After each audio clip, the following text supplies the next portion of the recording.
Well, 21 years ago, there was an article that was published in the journal Free Inquiry defending cloning. And in the defense of it, was written by a woman named Carol Kahn.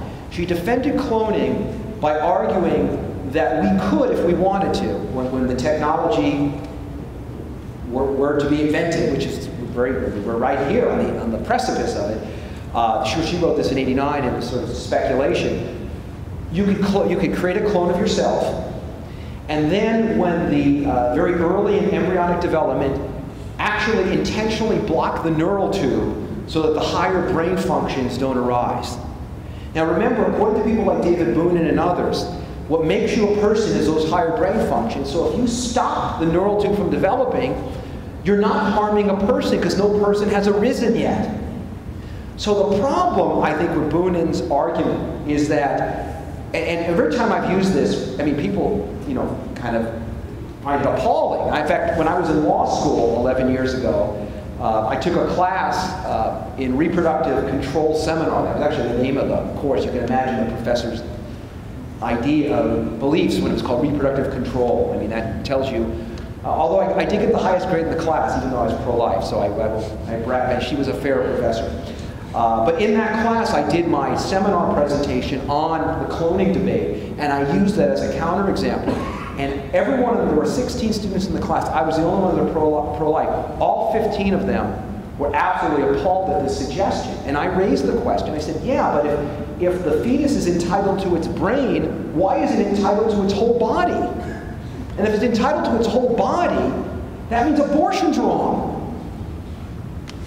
So this put them in a, and my professor, gosh, I forgot her name, Applegate, Professor Applegate, she goes, but Frank, maybe the resistance to cloning is sort of a visceral dislike, like the incest taboo.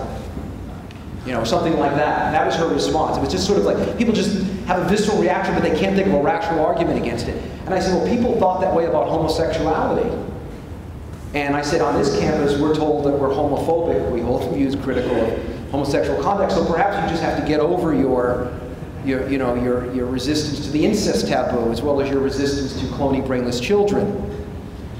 She didn't particularly like that response, but the point is that this is the logic of the position. And the reason why people recoil in horror, I believe, is that they have the right intuitions. They also want abortion to be legal, so the problem is which one is going to win. And the point of the counterexample is to show that ultimately people have a very difficult time accounting for the wrongness of that if they hold to the view that higher brain function is what gives you value. Finally, the other problem... 5 minutes. Oh, 5 minutes, thank you. The other problem is the desire account. Remember, according to David Boonin, as well as other thinkers, Ronald Dworkin's another one who holds this view. Ronald Dworkin's a professor at NYU Law School. They hold the view that what gives you a right to life is you desire a right to life. And so at some point very early in your existence, you have the right cerebral architecture to have desire. And once you have that, then you have a right to life. The problem is that desire doesn't seem to me to ground a right to life. And let me give you a counterexample to this. People can be indoctrinated to believe that they don't have a right to life. That is, imagine if somebody grew up in a culture where they were part of a family that for generations had been slaves. And they just believed, they were just taught to believe that they were not intrinsically valuable, that their whole purpose was to serve another group of people. And they believed it. And so it never occurred to them to have a right to life. At that point, the desire account simply doesn't make any sense because they never have a desire in their entire existence. In addition to that, let's take it one step further back. Let's use let's supposing that we reach a point in the history of science where not only can we create brainless children, we can actually tinker with their cerebral architecture in such a way as to block anything or any sort of ideas that they may have about their own desire for right to life. I mean, supposing we were able to tinker with the brain in such a way that a right to life never even arises in people's minds as a consequence of of tinkering with their brains. By the way, I don't think a human being is reducible to their brain. I believe that there's a soul. But let's say for the sake of argument that we were to offer this as a counter-argument. At that point, you would have human beings who can rationally deliberate, who can do all these things, and yet they never have a desire for a right to life.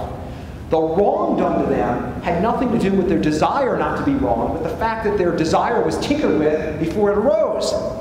That's where the wrong is located. And one other example. There are lots of times where you're entitled to something that you don't know about. So for instance, supposing you have a rich uncle, Uncle Jed. And Uncle Jed, sadly, instead of being in a coma, dies in the car accident. And you never knew you had Uncle Jed, and in his will he says, and he's a millionaire because, he was shooting at some crude, and up from the ground came shooting at some food, and up from the ground came a bubbling crude, right? That's the song. I know the lyrics, which is frightening. I could do a hip-hop version of it, but I will not. Spare you of that. But imagine, he's a billionaire as a consequence of finding Texas tea, as they say, and he says in his will, all the children of my siblings are equally divided. And it turns out but his executor is a really evil guy, and he never tells you that you're inherited until you live your whole life. You live a good life, and you die, and you never hear about it. You were wrong, even though you never desired to have that money. In other words, your knowing it or not knowing it has no bearing on what you're entitled to. So the other problem with the desire account is that ultimately, I don't think really makes sense of the sort of things that we think about when we think about rights. So let me conclude. At the end of the day, the abortion debate, I think, is really about the question of who and what are we. The cultural conflict over abortion is really a dispute, I think, at the end of the day, on whether we are justified in extending our nation's moral progress on unjust discrimination to those who are unborn, that is, the entire human community. And at the end of the day, I think it's testimony to a truth penned over 2 millennia ago by a philosopher named Aristotle, namely that statecraft is soulcraft. Thank you very much, and open the floor for